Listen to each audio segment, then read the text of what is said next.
Vote ಹಾಕ್ತಿರಲ್ಲ, majority ಕೊಡ್ತೀರಿ ಅಲ್ಲ, majority ಕೊಡ್ತೀರಿ ಅಲ್ವಾ? ಈಗ ಮಾಲಿಕಯ್ಯ ಎಂ.ವೈ. ಪಾಟೀಲ್ ಇಬ್ರು ಸೇರಿದ್ರಿಂದ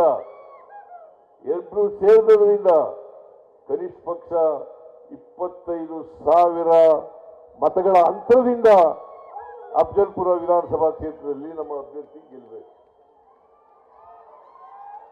ರಾಧಾಕೃಷ್ಣ ಅವರು ಅತ್ಯಂತ ಸೌಮ್ಯ ಸ್ವಭಾವದ ವ್ಯಕ್ತಿ,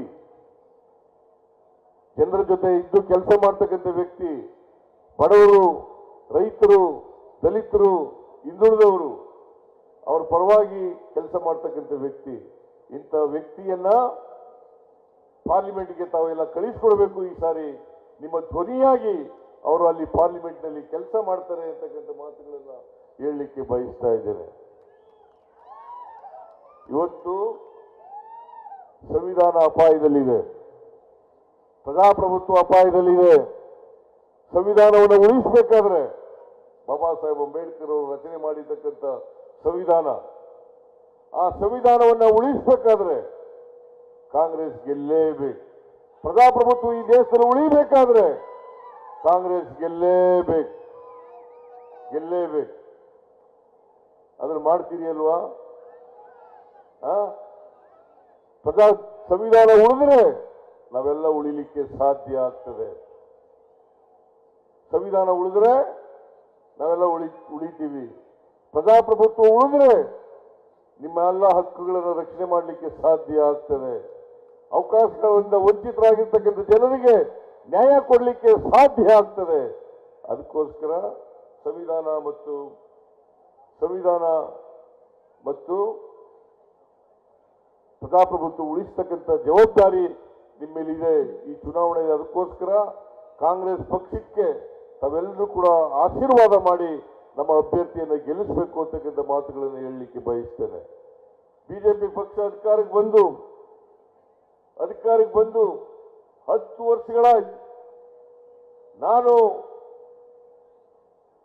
ಈ ಭಾಗದ ಬೀದರ್, ಗುಲ್ಬರ್ಗ ಮತ್ತೆ ಯಾದಗಿರಿ ಈ ಭಾಗದಲ್ಲಿರ್ತಕ್ಕಂಥ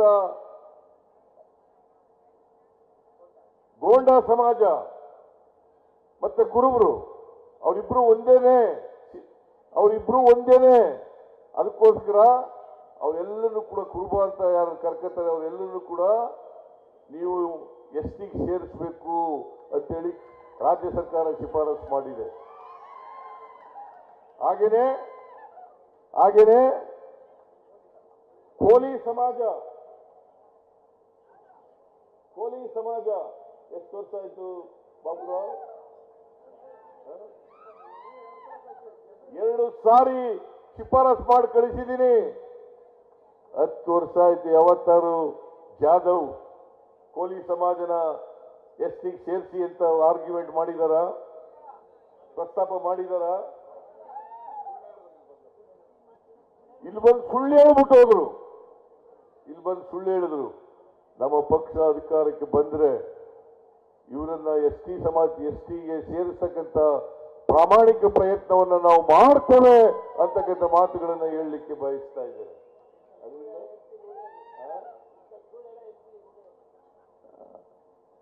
ಈಗ ಬಾಬುರಾವ್ ಚಿಂತಸ್ನವರು ಹೇಳ್ತಾರೆ ಸುಳ್ಳು ಹೇಳ್ತಾ ಇದ್ದಾರೆ. ನಾನಿದ್ದಾಗಲೂ ಒತ್ತಾಯ ಮಾಡಲಿಲ್ಲ. ಬಿಜೆಪಿಗೆ ಹೋಗಿ ಒತ್ತಾಯ ಮಾಡಿದ್ರ ಅದಕ್ಕೋಸ್ಕರನೇ ಬೇಸರಾಗಿ ಇವರು ಬಿಜೆಪಿಯನ್ನು ಬಿಟ್ಟು ಕಾಂಗ್ರೆಸ್ ಸೇರಿರ್ತಕ್ಕಂಥದ್ದು. ಹೌದಲ್ಲ? ಮಾಲಿಕಯ್ಯ ಕೂಡ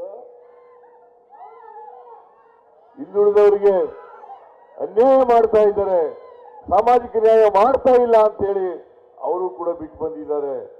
ಹಿಂದುಳಿದವರು, ದಲಿತರು, ಅಲ್ಪಸಂಖ್ಯಾತರು, ಎಲ್ಲ ಬಡವರು ಯಾರು ಕೂಡ ಯಾವತ್ತೂ ಕೂಡ ಕಾಂಗ್ರೆಸ್ ಪಕ್ಷ ಬಿಟ್ಟು ಬೇರೆ ಪಕ್ಷದಲ್ಲಿ ನ್ಯಾಯ ಪಡ್ಕೊಳ್ಳಲಿಕ್ಕೆ ಸಾಧ್ಯ ಇಲ್ಲ.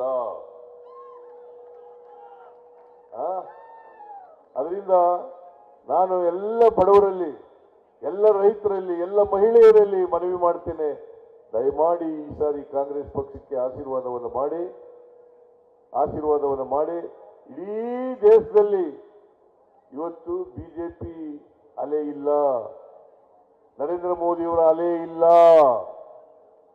ಈ ಸಾರಿ ನರೇಂದ್ರ ಮೋದಿಯವರ ಪಕ್ಷ, ನರೇಂದ್ರ ಮೋದಿಯವರು ಸೋಲ್ತಾರೆ. ಕಾಂಗ್ರೆಸ್ ನೇತೃತ್ವದಲ್ಲಿ ಇರ್ತಕ್ಕಂಥ NDA ಇಂಡಿಯಾ ಕಾಂಗ್ರೆಸ್ ನೇತೃತ್ವದ ಇಂಡಿಯಾ ಮಲ್ಲಿಕಾರ್ಜುನ ಖರ್ಗೆ ಅವರು ಅದರ ಅಧ್ಯಕ್ಷರು. ಆ ಇಂಡಿಯಾ ಮತ್ತು ಬೇರೆ ಪಕ್ಷಗಳು ಸೇರಿ ಈ ಸಾರಿ ಕೇಂದ್ರದಲ್ಲಿ ಅಧಿಕಾರಕ್ಕೆ ಬಂದೇ ಬರ್ತದೆ ಅಂತಕ್ಕಂಥ ಮಾತುಗಳನ್ನ ಹೇಳಲಿಕ್ಕೆ ಬಯಸ್ತಾ ಇದೆ. ಅದರಿಂದ ದಯಮಾಡಿ ನಿಮ್ಮಲ್ಲಿ ಮತ್ತೊಮ್ಮೆ ಪ್ರಾರ್ಥನೆ ಮಾಡ್ತೀನಿ, ನೀವೆಲ್ಲರೂ ಕೂಡ ಈ ಸಾರಿ ಕಾಂಗ್ರೆಸ್ ಪಕ್ಷಕ್ಕೆ ಬೆಂಬಲ ಕೊಡಬೇಕು. ನಾವು ನಿಮಗೆ ನ್ಯಾಯ ಕೊಡ್ತಕ್ಕಂಥ ಪ್ರಯತ್ನವನ್ನ ಮಾಡ್ತೇವೆ ಅಂತಕ್ಕಂಥ ಮಾತುಗಳನ್ನು ಹೇಳಿ ನಿಮಗೆಲ್ಲ ನಮಸ್ಕಾರ ಮಾಡಿ ನನ್ನ ಮಾತು ಮುಗಿಸ್ತೇನೆ. ಜೈ ಹಿಂದ್, ಜೈ ಕರ್ನಾಟಕ.